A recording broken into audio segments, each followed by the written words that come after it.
Баршаға сәлем бердім, қалдарыңыз қалай? Таңертең ерте тұрып, атамның бөлмесіне кіріп, сәлемді салып, терезелерін барлығын ашып қойдым, кішкене таза ауа кірсін деп. Одан кейін ас бөлмеге барып, таңғы асты дайындап, атама бірінші беріп алдық. Одан кейін қайнаған барлығымыз бала-шағалармен отырып, шайымызды жақсылап ішіп алдық. Осылай. Содан кейін сразу мен ас бөлмемнен шықпай, уже обедке кірісіп кетем, себебі бір шыққаннан кейін уже желание болмай қалады ғой. Сондықтан тез-тез барлығын дайындап кеткен жақсы көремін. Сөйтіп қамырымды барлығын елеп қойдым. Бүгін обедке бізе нан салма.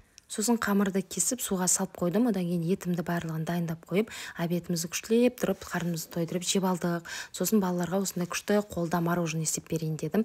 Өте дәмді шығады екен. Рецепт керек болса, комментарияға жазып кетіңіздер. Мен еще продуктіге баруым керек, сіздерге күшті мүмкіндік айтқым келіп отыр.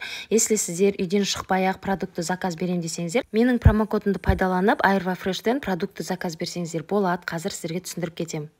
Айырба Фреш деген приложение жайлы айтқым келіп отыр. Бұл онлайн магазин, қыздар. Үйге осындай мен секілді үйден шығамай отырған ата-аналар болса, осы арқылы қыздар үйге керекті продукт, овощ, фрукты және балаға да керекті, үйге керекті, уборкаға керекті бүкіл затты заказ беруге болады. Ең кереметі, менің оқырмандарыма арнайы скидка алуға болатын промокодтар бар, қыздар. Бірінші заказға сіз 10 000 теңгеге заказ берсеңіз, 4 000 теңге жеңілдікпен ала аласыз. Екінші рет повторно заказ берсеңіз, 10 000 теңгеге 2 000 теңге скидка, қыздар. Ал осылай холодильниктеріңіз пустой болып бала-шағадан шығамай жатсаңыздар, осы приложение арқылы заказ берсеңіздер болады. Ол үшін менің сторисімдегі ссылка арқылы өтіп бонустар алсаңыздар болады, немесе бас парақшада осы промокод пайдалансаңыздар болады, немесе осы көк тап линкті басып, осы жердегі